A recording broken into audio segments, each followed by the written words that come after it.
حضرت موسیٰ علیہ السلام کی امت پہ بارش بند ہو گئی ہے، سارے لوگ حاضر ہوئے ہیں، اللہ کے نبی بارش نہیں برس رہی، سبزہ خشک ہو چکا ہے، سبزہ نہ ہونے کی وجہ سے ہمارے جانور کمزور پڑ گئے ہیں، آپ دعا فرمائیں کہ اللہ باران رحمت برسائے۔ آپ نے فرمایا سارے میرے ساتھ چلو، استسقاء ادا فرما کے اللہ کے حضور دعا کی، رب کریم تیری مخلوق ہے، ان پہ بارش برسا۔ دیکھا بارش کو نہیں برسی، دھوپ اور تیز ہو گئی۔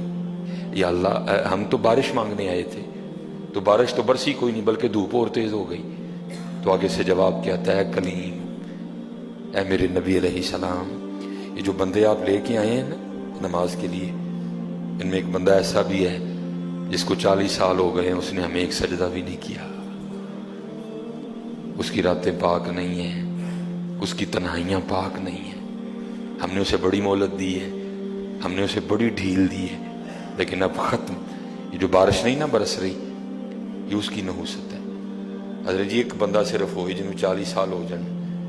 اور اب انہیں کہ سجدہ نہ کرے تو بارش ہی بند ہو جائے۔ اتنے کنے کنے حضرت جی اتنے محلے بھرے نے حضرت جی، انہوں 40 50 سال ہو گئے نے، کدی مالک اگے جھکے ہی نہیں، حضرت آئے ہی نہیں کبھی مسجد، رمضان میں بھی نہیں آئے۔ ایسے ایسے بدقسمت بھی ہیں، اور دکھ یہ ہے کہ ان کو اس بات کا دکھ ہی نہیں ہے کہ ہم سے بڑا بدقسمت ہی کوئی نہیں کہ رمضان میں بھی اللہ نے ہمیں اپنے گھر آنے کی توفیق نہیں دی ہے۔ وہ اپنے موبائل پہ، وہ اپنی گھڑی پہ، وہ اپنے تعلقات پہ، وہ کسی سوسائٹی میں اپنا گھر ہونے پہ بڑے خوش ہیں، لیکن ان کو اس بات کا پتہ ہی نہیں کہ اللہ ہم سے اتنا ناراض ہے کہ سب سے مسلمانوں کا خاص الخاص موقع، مسلمانوں کے سب سے خاص ایام، شہر رمضان الذی انزل فیہ القرآن، سب سے مبارک مہینہ مسلمانوں کا، اللہ نے اس میں بھی مجھے اپنے گھر میں آنے کی توفیق نہیں دی۔ وہ اسی بات پہ خوش ہے کہ میرے پاس آئی فون 13 پرو میکس ہے، وہ اسی بات پہ خوش ہے کہ میرے پاس بڑی قیمتی گاڑی ہے۔ اور یاد رکھنا پتر، میرے بھائیوں کاکیوں، سب سے اللہ کا سخت ترین عذاب، حضرت موسیٰ علیہ السلام باز فرما رہے تھے اپنی امت کو، فرمایا اللہ کی نافرمانی نہ کرو نہیں تو تم پہ فلاں فلاں عذاب اترے گا۔ ایک شخص اٹھ کھڑا ہوا، عرض کرتا ہے اللہ کے نبی علیہ السلام آپ فرما رہے ہیں اگر اللہ کی نافرمانی کرو گے تو فلاں فلاں عذاب آئے گا، میں تو جیسے جیسے نافرمانی کرتا ہوں اس کی نعمتیں مجھ پہ بڑھتی جاتی ہیں، مال بڑا ہے، بڑھ رہا ہے دن بہ دن، اولاد بڑی ہے، بڑھ رہی ہے دن بہ دن، تو پھر سزا کاہے کی ہوئی؟ حضرت موسیٰ علیہ السلام کوہ طور پہ تشریف لے گئے، جا کے اللہ کی بارگاہ میں عرض کیا، اللہ میں تیری مخلوق کو تیری طرف دعوت دے رہا تھا،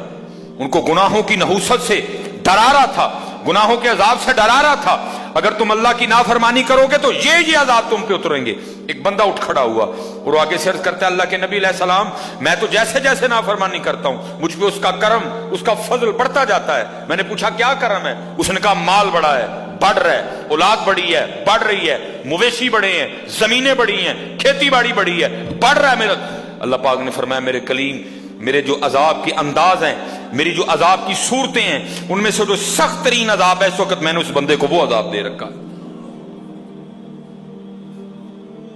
عرض کی رب کریم